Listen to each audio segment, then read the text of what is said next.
설교를 위해서 마스크를 벗었습니다.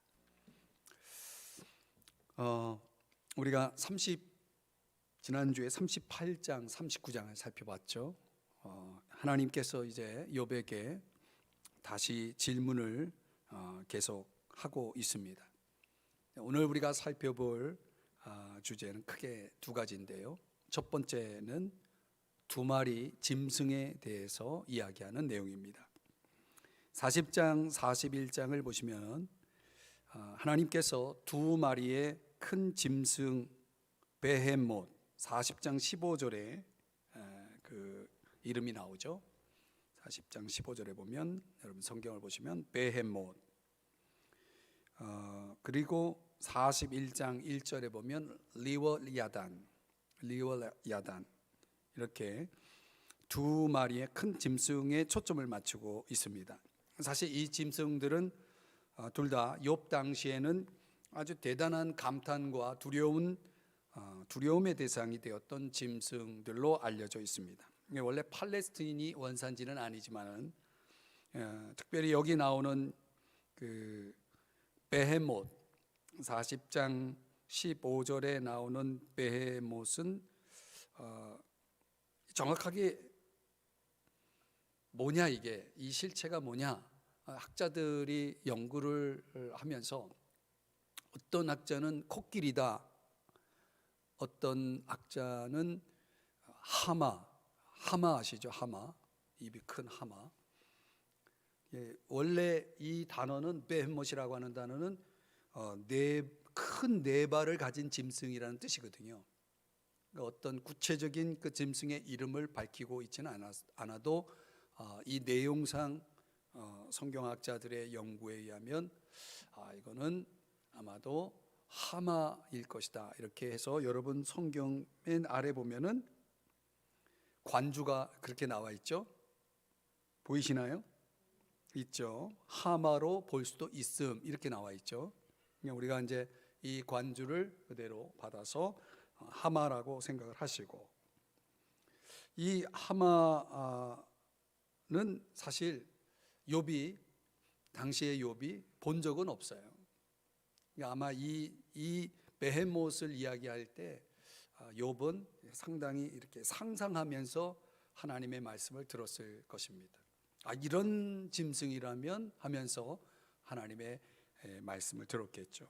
악어도 마찬가지입니다. 악어도 욥은 악어를 예를 들면은 악어를 그 당시에 욥이 낚시로 잡을 수 있는 그런 짐승은 아니죠.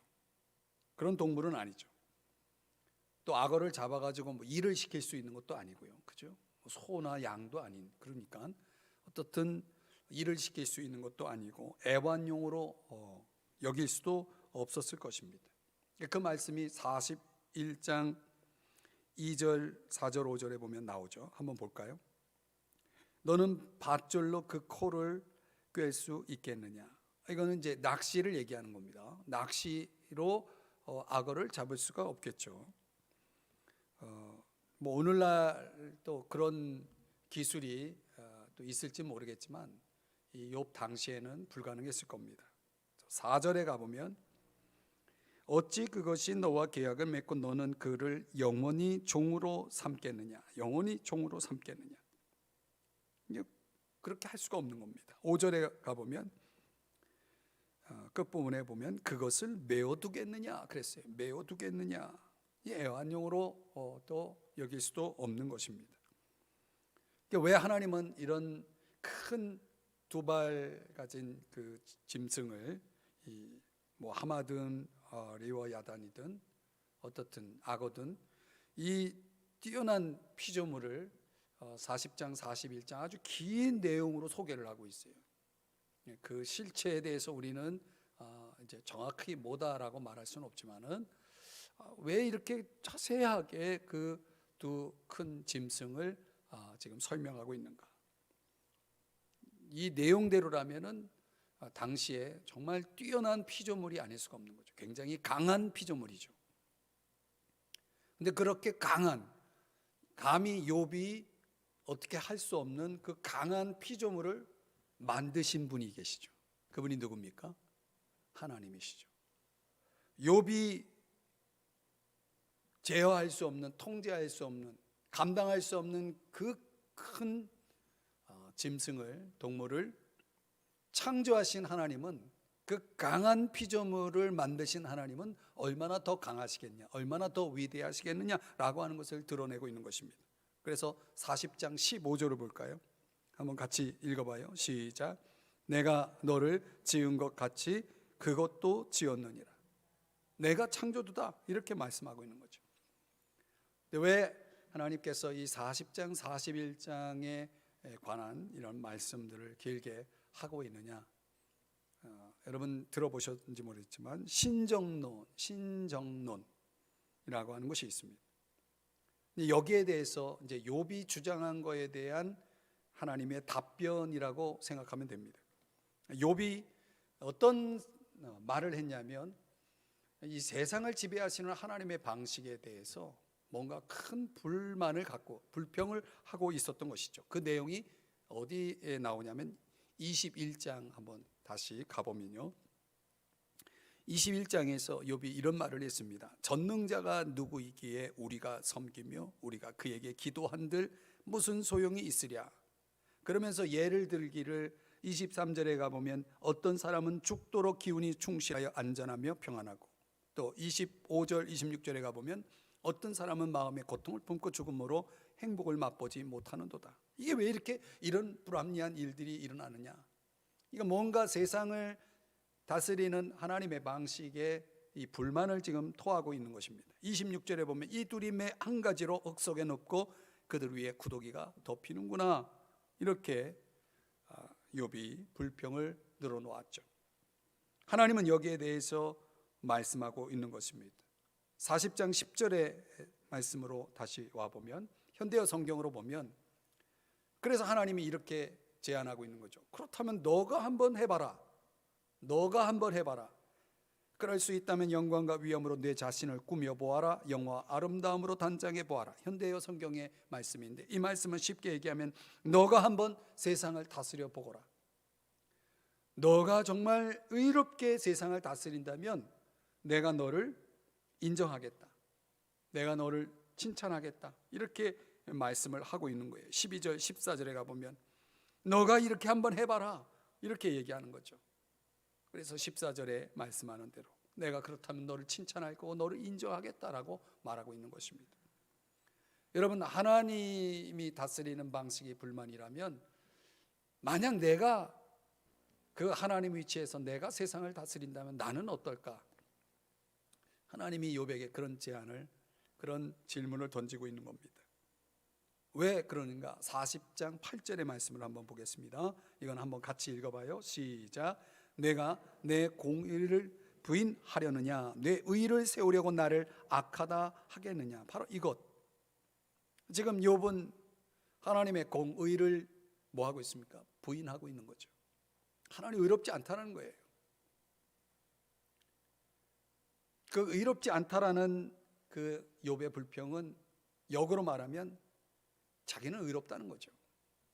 나의 의를 세우고 하나님을 악하다 하고 있는 그 욥을 향해서 하나님이 이렇게 말씀하시는 거예요. 그럼 너가 한번 해봐라 라는 얘기죠. 여러분, 욥은 이미 앞서 38장 39장에서 우리가 살펴봤잖아요. 욥은 자연의 세계를 하나님이 너가 아느냐 이렇게 물으면서 말이죠, 너가 할 수 있느냐 이렇게 말씀하시면서 그 자연의 세계, 동물의 세계 안에서 인간이 얼마나 무지하고 모르는 게 얼마나 많습니까? 도덕적인 차원에서도 마찬가지죠. 도덕적인 차원에서도 아무런 어떤 능력을 갖고 있지 않는 그런 피조물에 불과한 욥이 하나님을 대신해서 자기가 세상을 다스려 보겠다라고 할 수 있겠는가?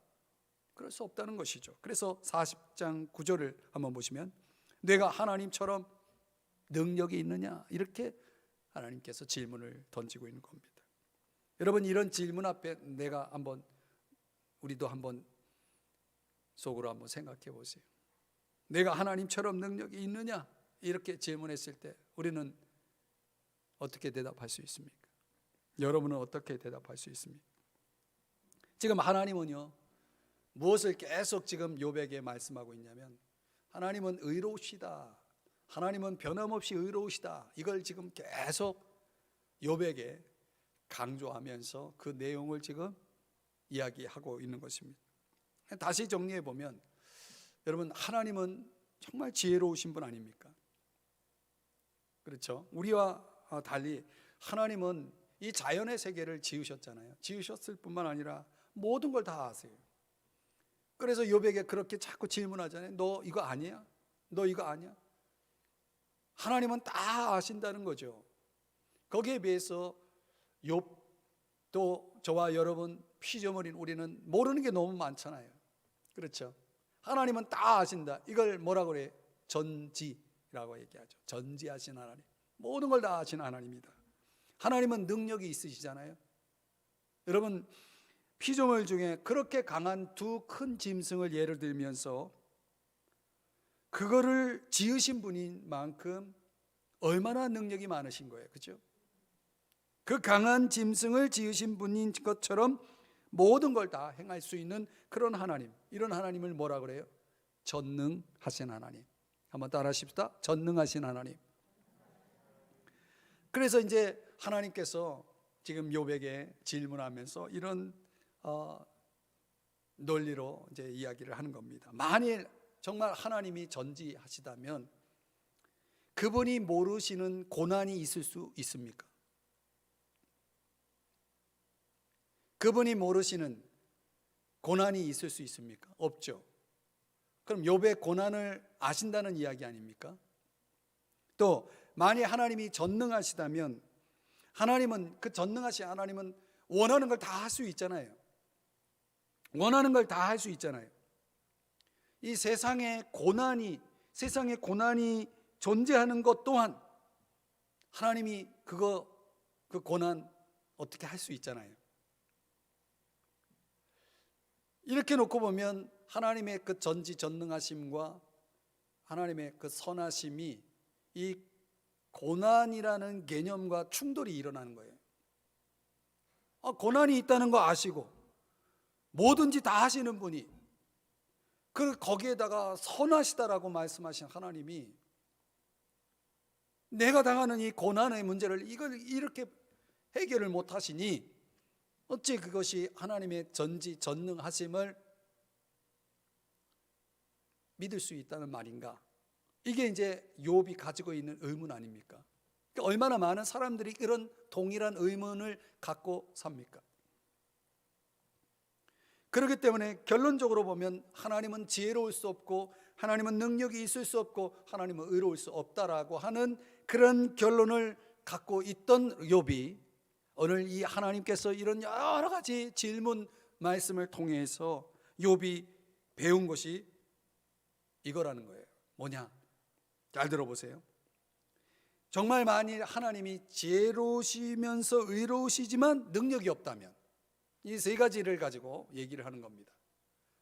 하나님 지혜로우세요, 하나님이 의로우세요, 근데 하나님이 문제가 있는데 능력이 없어요. 그렇게 말할 수 있죠. 또 이번에는 하나님은 정말 의롭고 능력은 있는데 지혜롭지가 못해요. 또 하나님께서 정말 이 세상 가운데서 의롭기도 하고 지혜롭기도 한데 능력이 또 없어요. 만약 이런 식으로 말한다면, 논리적으로 그런 식으로 말한다면은 여러분, 이 세상의 하나님은요 틀림없이 살아계신 하나님은 아닐 거예요. 살아계신 하나님, 우리가 생각하는 살아계신 하나님의 세상은 분명히 아니라는 것입니다. 그런 하나님이 존재한다면 우리가 믿는 살아계신 하나님과 맞지가 않아요. 무엇을 말씀드리냐면,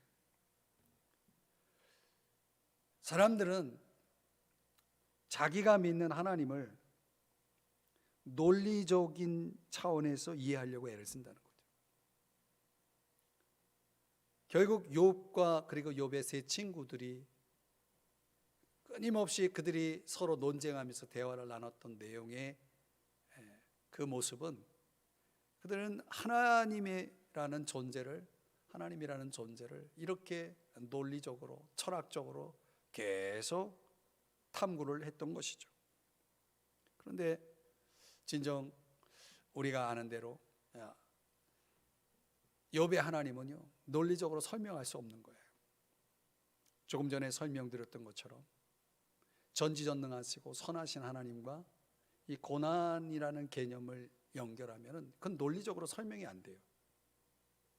그렇죠? 이사야 55장의 말씀을 여러분 잘 아시죠? 한번 보시죠. 이는 내 생각이 너희의 생각과 다르며 내 길은 너희의 길과 다름이니라. 여호와의 말씀이니라. 9절은 다 같이 읽습니다. 시작. 이는 하늘이 땅보다 높음 같이 내 길은 너희의 길보다 높으며 내 생각은 너희의 생각보다 높음이니라. 분명히 우리가 알 수 있는 것은 뭐냐면 우리가 가지고 있는 생각들을 가지고 하나님을 그 생각에 맞추려고 하니까 이게 안 맞는 거예요. 그러니까 우리가 생각하는 길이 있고 우리가 생각하는 어떤 것이 있다면 그것이 과연 하나님의 생각과 하나님이 바라시는 길과 이게 차원이 다른 거죠. 그 차원이 다른 것을 거기에다가 이건 낮은 차원의 내 생각과 내 길에 맞추려고 하니까 이게 안 되는 거예요. 1654년 11월 23일이 무슨 날이냐면 여러분이 잘 아는 프랑스의 철학자, 수학자이기도 한 파스칼이 하나님을 경험한, 인격적인 하나님을 만난 날이라고 합니다. 근데 그가 이 양피지 한 조각에다가 이런 글을 남겼다고 합니다. 철학자들과 학자들의 하나님이 아니라 아브라함의 하나님, 이삭의 하나님, 야곱의 하나님, 마음에서 우러나오는 기쁨과 평강, 예수 그리스도의 하나님, 예수 그리스도의 하나님, 나의 하나님이자 당신의 하나님. 이게 파스칼이 깨달은 건 뭐냐면 그 이성, 자신이 가지고 있는 이성, 자신이 가지고 있는 그 철학이 아닌 그 철학자들, 학자들의 하나님이 아니라 아브라함의 하나님을 자신이 만났다는 거예요. 그 하나님을 만나니까 그 마음속에 기쁨과 평강이 채워졌다는 것이죠. 그래서 그는 나의 하나님이라고 고백하고 있는 것이죠. 누구의 하나님이 될 수도 있는 그런 하나님, 여러분의 하나님이 될 수 있는 거죠. 그러니까 우리가 지금까지 이제 살펴왔던 그런 모든 내용들 속에 제가 이제 이 40장, 41장을 보면서 왜 하나님은 이런 말씀을 계속 하셨을까 생각하면서 그 욥의 깊은 사고를 파헤쳤던 것 같아요. 하나님이 깊이 있게 그 욥의 사고를 지금 터치를 하고 있었다는 것을 알 수가 있습니다. 자꾸 이성적으로 논리적으로 하나님을 자꾸 이해하려고 하다 보니까 결국은 혼란에 빠진 거죠. 오늘날 어떤 사람들은 자기의 이성을 가지고 하나님을 이해하려고 애를 씁니다. 한계가 있는 거예요. 그러니까 하나님 안에서 얼마나 많은 사람들이 논쟁을 하고 토론을 합니까? 다 의미가 없는 것입니다. 왜냐하면 하나님은 우리 인간의 이성을 초월하여 계시는 분이기 때문에 그렇습니다. 여러분이 우리가 하나님을 이해하면 얼마나 이해할 수 있겠습니까? 그 명철이 한이 없으시는 그 하나님의 세계를 우리가 안다면 얼마나 알겠습니까? 저는 성경 읽기를 하면서 우리 성도님들한테 그런 부분들을 좀 강조하고 싶어요. 성경이 어렵죠. 이해하려고 그러면 어려워요. 많은 사람들이 성경을 읽으면서 포기하는 이유가 뭡니까? 어렵다는 거예요. 이해가 안 된다는 거예요. 왜 성경을 자꾸 이해하려고 읽어요? 정말 이성이 아주 뛰어난 그런 분이 성경을 읽으면 성경이 잘 깨달아집니까? 그렇지 않아요. 성경은 이해하려고 읽는 게 아닙니다. 성경은 믿으려고 읽는 거죠. 믿음이라는 것은 우리의 이해를 넘어서는 겁니다, 사실은. 저는 욥의 하나님, 이 엘리후 같은 그런 철학자나 빌닷 같은 학자들의 하나님이 아니었다는 거죠. 그들은 하나님에 대해서 말하고 있지만 그들이 말하는 하나님은 사실상 오늘 우리가 살펴보고 있는 대로 그들이 전혀 상상하지 못했던, 생각하지 못했던 하나님으로 등장하고 있습니다. 진정 살아계신 하나님이죠. 그것을 성경은 창세기에서는 아브라함의 하나님이라고 말하는 거죠. 아브라함의 하나님, 이삭의 하나님, 야곱의 하나님. 그게 무슨 의미입니까? 그들이 만난 하나님, 그들이 만난 살아계신 하나님을 얘기하는 거예요. 여러분, 우리가 하나님에 대한 지식을 아무리 가졌다 해도 하나님을 한 번 만나는 거에 비교가 안 됩니다. 그러니까 우리가 성경이라는 것을 접근할 때 자꾸 이성으로 접근하려고 하니까 자꾸 걸리는 거예요. 막히는 거예요. 왜 성경을 이성으로 접근합니까? 은혜로 접근해야죠. 은혜로 접근해야죠. 그러니까 하나님을 안다는 것은 우리의 이성이 작용해서 아는 것이 아니라, 우리의 이성이 아니라 바로 은혜, 하나님의 은혜로 우리에게, 은혜 때문에 우리가 하나님을 만나는 거예요. 성경을 아는 것도 마찬가지인 거죠. 그런 인격적인 만남이 우리 속에 있을 때 여러분, 거기서 역사가 일어나는 거예요. 출애굽기에 보면은 33장 13절에 보면 모세가 그런 기도를 하잖아요. 내가 주의 목전에서 은총을 입어 싸우면 주의 모습을, 주의 얼굴을 내게 보이소서, 내게 주를 알리소서 그러잖아요. 우리가 주님을 안다는 것은 이성적인 게 아니라 영적인 겁니다. 인격적인 겁니다. 그러니까 살아계신 하나님을 그렇게 만나야 되는 거예요. 지금 욥이 당하고 있는 모든 문제는, 이 모든 수많은 논쟁은 바로 그런 문제였다는 것입니다. 그런 문제였다는 거예요.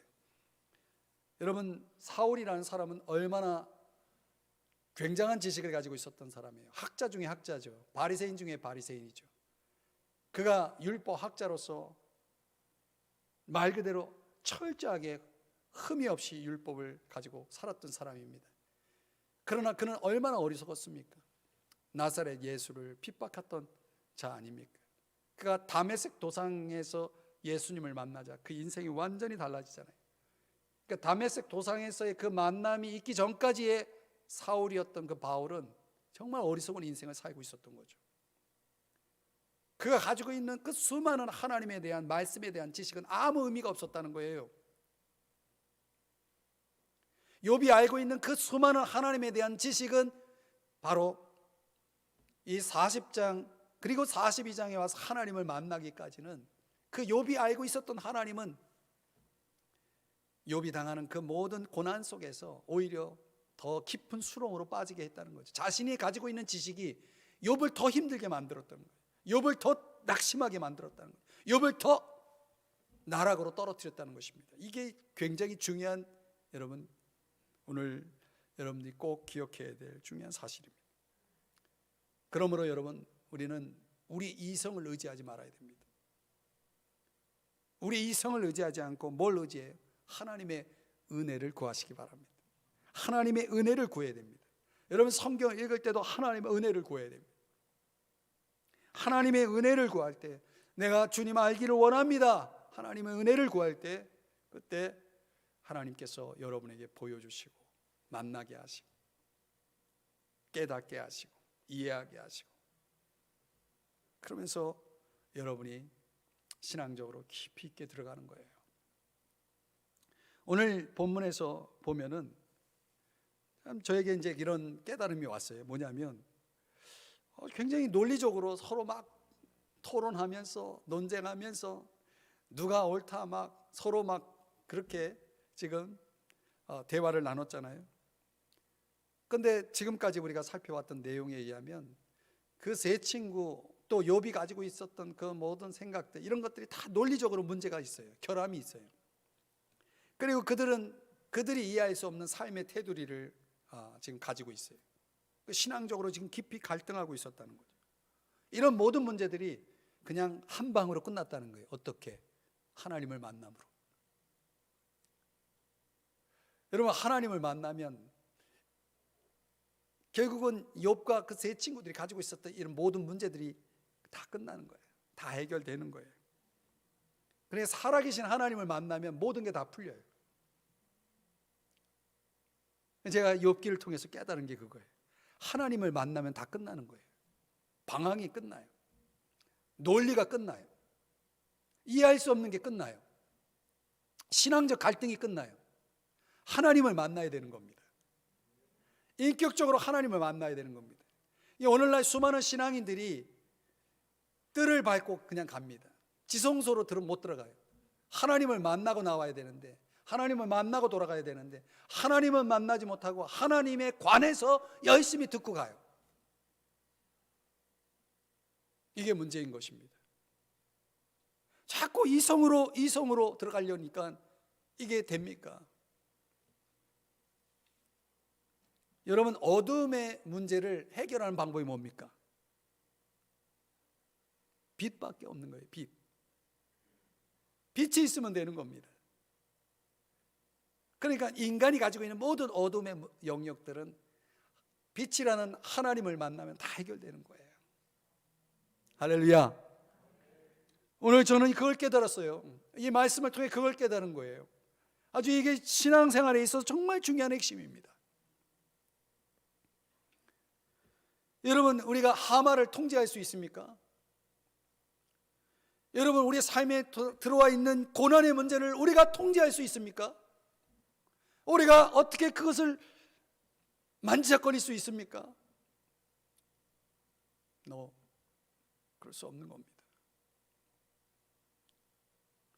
하나님만이 하실 수 있는 겁니다. 그렇다면 우리가 하나님 안으로 들어가면 되는 겁니다. 그분을 만나면 되는 겁니다.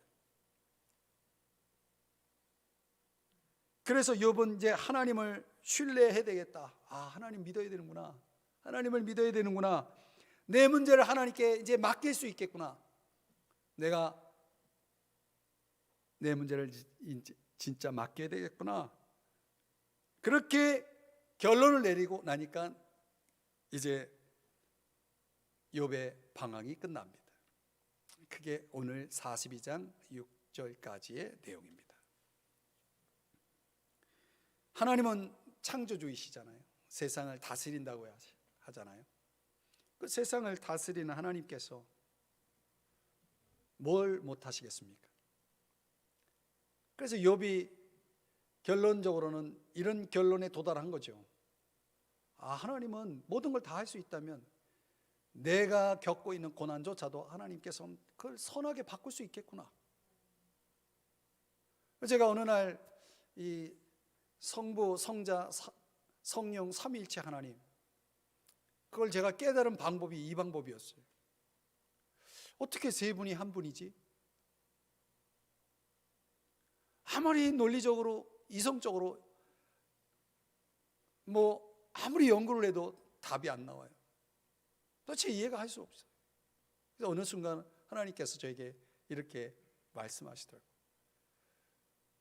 하나님이면 돼. 하나님이면 된다는 거예요.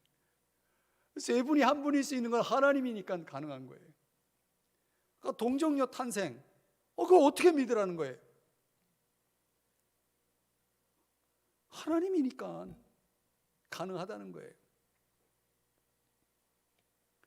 하나님이 선악간의 모든 걸 선하게 만들 수 있습니까? 예, 있죠. 여러분, 하나님은 선하신 분입니다. 그 선하심은 공의를 초월하십니다. 이 중요한 말씀을 드린 겁니다.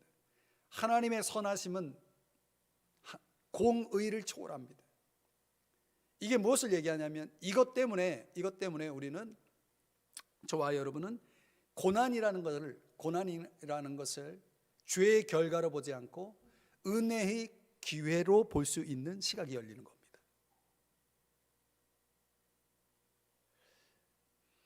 하나님의 공의라는 것은 고난은 죄의 결과로 보도록 만드는 시각이라면, 하나님의 그 선하심의 관점은 고난을 은혜의 기회로 볼 수 있게 만드는 시각입니다. 그런 안목이 열리는 겁니다. 아, 하나님이 선하시다면 내 이 고난도 하나님이 나에게 예비하신 어떤 특별한 은혜를 주시는 기회가 되겠구나, 이렇게 바라보게 한다는 거예요. 그래서 우리가 하나님의 그 모든 속성 안에서 정말 우리가 바라보고 주님을 의지하고 찬양할 수 있는 그 중요한 성품이 있다면, 속성이 있다면 그건 선하심이에요. 하나님은 선하신 분이에요. 그래서 저는 시편에서 정말 많은 그런 고백들이 나오는데, 시편 150편을 여러분 읽어보세요. 하나님은 선하시다라고 하는 그 고백이 얼마나 많이 나오는지 몰라요. 다윗이 그 수많은 고난의 상황 속에서, 그 수많은 문제 속에서 계속 하나님을 찾을 때 그의 입술에서 터져나온 그 고백 가운데, 하나님의 속성 가운데 가장 많이 등장하는 고백이 선하신 하나님이에요. 그게 이해가 되는 거예요. 이제 왜 그런 고백이 많이 나왔는지를 이해를 할 수 있는 거예요. 이게 다윗은 그런 모든 상황 속에서 하나님의 선하심을 끊임없이 바라보고 신뢰했던 거죠. 이것도 나에게 은혜를 주시려는 좋은 기회구나. 그러면 그렇게 되면 여러분이 하나님의 선하심을 믿으면 하나님을 신뢰할 수 있는 겁니다. 어떤 상황에서도 하나님을 믿을 수 있는 겁니다. 그리고 그분에게 맡길 수 있는 겁니다. 할렐루야.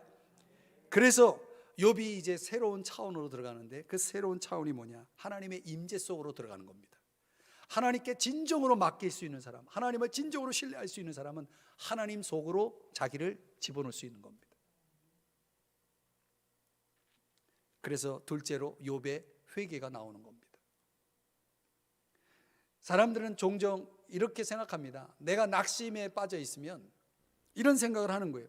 다른 사람들은 모든 일이 잘 될지 모르지만 나는 아니야. 이런 생각을 많이 합니다. 내가 낙심에 빠졌을 때는 나는 아니야. 다른 사람들은 다 잘 되고 있지만 나는 아니야. 욥이 그렇게 생각을 했습니다. 그런데 욥이 다시 확신에 이르게 됩니다. 창조주 하나님이 자기를 붙들고 있다라고 하는 그분의 그 선하신 손길이 자기를 이끌고 있다는 사실을 믿기 시작합니다. 그래서 믿음 안에서 이제 하나님께 뭐합니까? 맡기죠. 보세요. 42장 1절에서 6절까지 말씀입니다. 이거는 말씀을 한번 교독해서 읽어봅니다. 제가 1절, 여러분이 2절, 6절까지 한번 읽어보겠습니다. 시작. 욥이 여호와께 대답하여 이르되, 2절 여러분,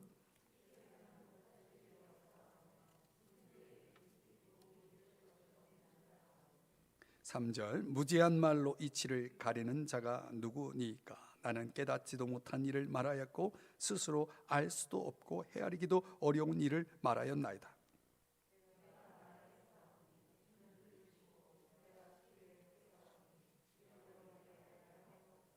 5절 제가 있습니다. 내가 주께 대하여 귀로 듣기만 하여사오나 이제는 눈으로 주를 배옵나이다.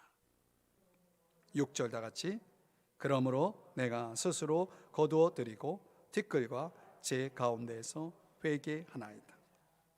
놀라운 고백이 여기서 이제 나오는 겁니다. 여러분, 욥이 무엇을 한 거죠? 하나님 앞에 겸손히 회개하고 있죠. 그렇죠? 욥은 왜 회개를 했을까? 여러분 어떻게 생각하십니까? 욥이 회개를 했다는 것은 욥이 하나님을 만났다는 거예요. 다시 말씀드립니다.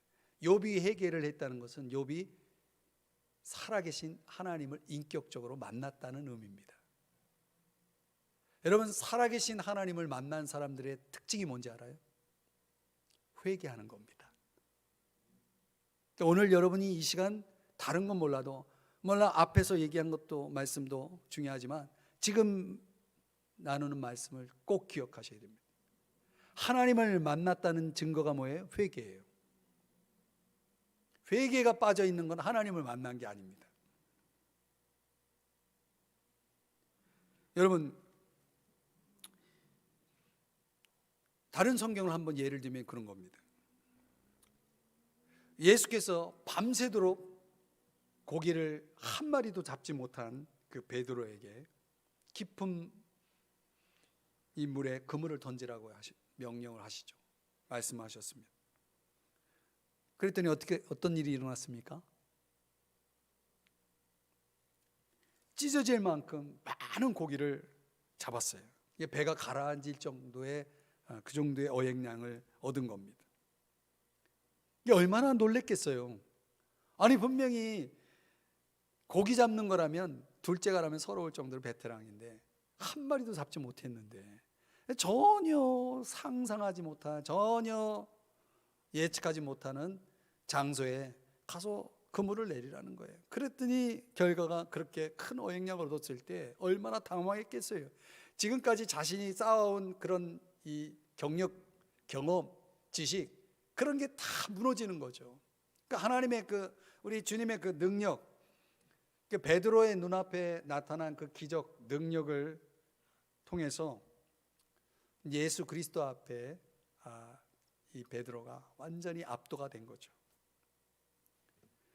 그렇게 큰 능력을 경험하면서 베드로가 뭐라고 고백하냐면, 누가복음 5장 8절에 보면 주여 나를 떠나소서 나는 죄인입니다, 이렇게 고백을 합니다. 여러분, 이거 참 중요한 말씀입니다. 그렇게 큰 능력과 기적을 경험했으면 우리 같으면 어떤 고백을 했을 것 같아요? 감사합니다. 적어도 이런 말이 나왔을 거 아닙니까? 그죠? 감사합니다. 이렇게 많은 고기를 주시고. 근데 베드로에겐 감사라는 단어가 없어요. 이게 무슨 말입니까? 이 베드로에게 일어난 기적의 핵심은 많은 물고기가 아니었다는 거예요. 베드로에게 일어난 기적은 배가 가라앉을 정도의 많은 물고기를 잡은 게 기적이 아니었다는 거예요. 그 말씀이 가르쳐주는 진정한 기적은 베드로가 하나님을 만난 겁니다. 바로 예수님이 하나님이죠. 하나님이신 예수님을 만난 겁니다. 하나님이신 예수님을 만난 사람은 자기를 깊이 깨닫게 됩니다. 자기를 깊이 깨달으니까 자기는 어떤 사람입니까? 죄인이라는 거예요. 죄인이라는 거예요. 그래서 죄인입니다, 나를 떠나소서, 이렇게 고백을 하고 있는 것입니다. 여러분, 회개가 뭡니까? 욥이 보여준 회개가 뭡니까? 욥이 보여준 회개는 이런 겁니다. 그러니까 하나님의 무한 리필 은혜의 풍성함을, 무한 리필이에요. 여러분, 무한 리필 되게 좋아하죠? 하나님의 은혜는 무한 리필이에요. 그냥 뭐 마음대로 가져갈 수 있는 거예요. 그 하나님의 그 은혜와 그 무한 리필의 은혜와 그 영광의 임재 앞에서 압도가 된 사람들은 두 가지를 보게 되는 겁니다. 뭘 보는 거냐? 내가 얼마나 작은 존재인지를 보는 겁니다. 또 하나는 내가 얼마나 악한 존재인지를 보는 겁니다. 욥의 회개는요, 바로 그러한 회개였다는 거예요.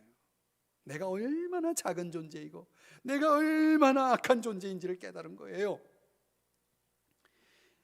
회개는 정직함으로 돌아가는 것이 아니라, 그래서 오늘 본문의 42장에 보시면은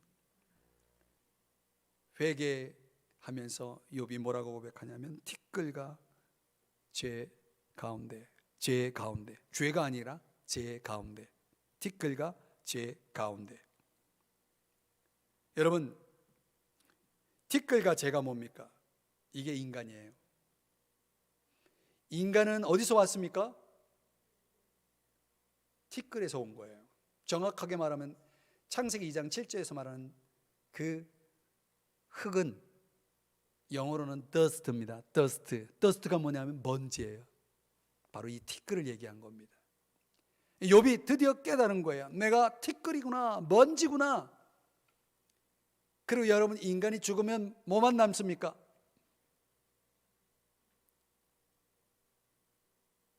제 아버지를 보니까 죄만 남더라고요. 인간의 시작과 끝을 고백하고 있는 겁니다.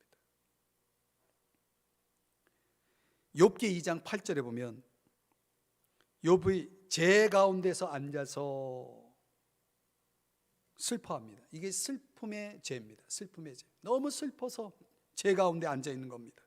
그 슬픔의 죄가 하나님을 만난 욥이 42장 6절에서는 죄 가운데서 회개합니다. 욥기 2장에서는 죄 가운데 슬퍼했지만 욥기 42장에서는 죄 가운데 회개합니다. 그걸 결정한 게 뭐냐? 하나님을 만난 겁니다. 사랑하는 여러분, 하나님을 만나니까 슬픈 게 아니고 하나님 만나니까 회개가 나오는 겁니다. 회개는 그러므로 하나님으로 돌아가는 것입니다. 하나님께로 돌아가는 것입니다. 이사야 6장 5절에 보면은 하나님을 만난 이사야가 나는 입술이 부정한 사람이요 나는 입술이 부정한 백성 중에 거주하면서 만군의 여호와이신 왕을 배웠음이로다. 이렇게 고백을 합니다. 욥의 회개는 하나님을 만난 회개입니다. 그렇다면 회개의 핵심이 뭡니까? 하나님께로 돌아가는 겁니다. 하나님께로 돌아가는 겁니다.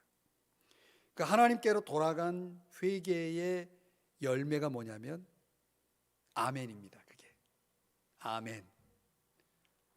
그래서 사도 베드로는 나는 죄인입니다. 나를 떠나소서 그랬죠. 그리고 그가 이제 주님을 따르기 시작하는 겁니다. 진짜 회개한 사람은, 하나님께로 돌아온 사람은 예수 그리스도에게 아멘 하고 따르는 것입니다. 회개는 일회성으로 끝나는 게 아니에요. 이스라엘 백성이 가나안 여정을 시작할 때 출애굽기 19장에 보면은 내가 너희들을 저 장자의 재앙에서 건져주고 홍해를 건너게 한 것은 가나안 땅으로 인도하기 위해서야 라고 말씀하지 않고 내게로 인도하였다 그랬어요. 내게로가 뭡니까? 하나님께로. 신앙의 여정은 하나님께로 가는 겁니다. 하나님이 종착지입니다. 인생 여정의 종착지도 하나님입니다. 저와 여러분이 이 세상을 떠나면 어디로 갑니까? 하나님께로 가는 겁니다. 천국에 가는 게 아니고 하나님께로 가는 겁니다. 천국은 어떤 곳입니까? 하나님이 있는 곳입니다. 우리의 인생 여정을 방해하는 게 뭡니까? 그게 다 우상이에요. 우리를 하나님께로 돌아가도록 하지 못하게 만드는 게 다 우상입니다. 사랑하는 여러분, 여러분은 하나님께로 가고 있습니까? 우리가 우리 인생이 하나님을 향해 가고 있을 때만이 진리가 우리에게 의미를 줄 수 있습니다.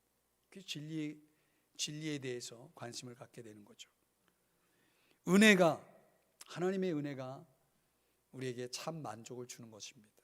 그래서 우리가 은혜 받고 싶어하는 그 갈망이 커지는 거죠. 하나님을 향해 가는 사람은 은혜에 대한 갈망이 커집니다. 왜? 거기에 만족이 있기 때문에. 하나님을 향해 가고 있는 사람은 하나님의 용서를 통해서만이 새로운 출발이 된다는 사실을 알게 됩니다. 하나님을 향해 바로 가는 사람은 하나님의 사랑, 그 하나님의 사랑이 참된 부요라는 사실을 알게 됩니다. 저와 여러분은 진정 하나님을 향해 가고 있나요? 오늘의 단어로 설명한다면 여러분들은 진정 회개하고 있나요?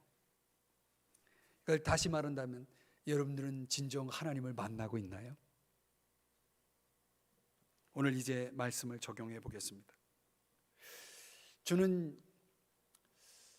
오늘 이 말씀을 준비하면서 욥기 40장 41장이 이렇게 또 제 마음 가운데 또 은혜를 주신 거에 대해서 너무 감사드리고, 또 이런 말씀을 나눌 수 있게 하신 하나님께, 여러분에게 나눌 수 있게 하신 하나님께 또 감사를 드리는데,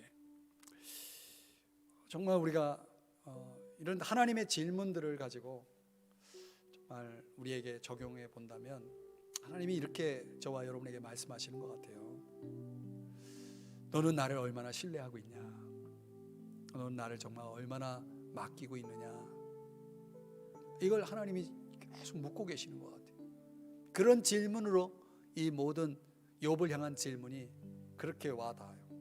너는 얼마나 나를 믿냐? 너 얼마나 나에게 맡기고 있냐? 여러분, 피조물입니다. 저와 여러분은 피조물이에요. 이 피조물에게 가장 중요한 필요는 하나님 은혜밖에 없어요. 그러니까 너희가 나를 떠나서는 아무것도 할 수 없다라고 주님 말씀하셨잖아요. 그러니까 하나님의 은혜 없이는 아무것도 할 수 없는 우리인데 어떻게 우리가 맡기지 않을 수 있고 신뢰하지 않을 수 있습니까? 불가능한 건데, 그러니까 아직도 내가 맡기지 못하고 아직도 내가 그분을 믿지 못하고 신뢰하지 못한다면 그건 뭡니까? 내가 아직 피조물이라는 걸 깊이 깨닫지 못하고 있다는 거예요. 그러면 이제 하나님에 대한 불만이 많죠. 오늘날 하나님에 대한 불만을 가지고 살아가는 사람들을 보면은 바로 그런 이유 때문인 거죠. 그래서 우리에게는 우리의 진정한 회개라는 것이 필요한가 봅니다. 우리의 삶이 하나님을 향해 있지 않으면 안 되는 거죠. 그분에게 끊임없이 돌아가야 됩니다. 탕자는 아버지에게 돌아가야 되고, 잃어버린 양은 참 목자가 찾아와서 나를 데려가 줘야 되고, 잃어버린 동전이라면 주인의 손으로 들어가야 되겠죠. 돌아가야 되는 겁니다.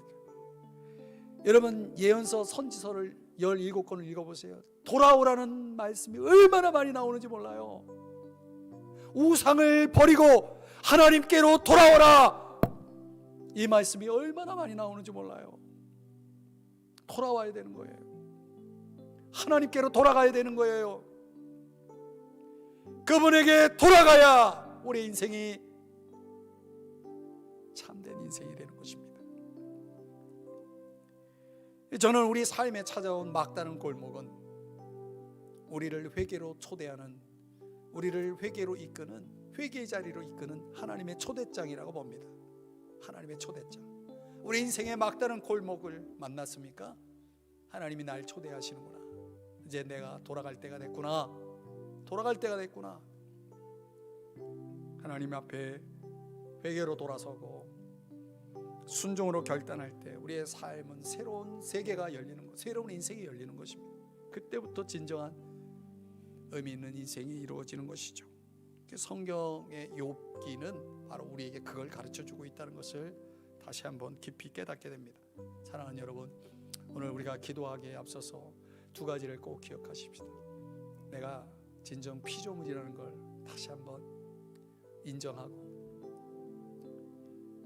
아직도 내가 하나님인 것처럼 생각하면서 살면 안 되고요, 그분을 깊이 신뢰해야 됩니다.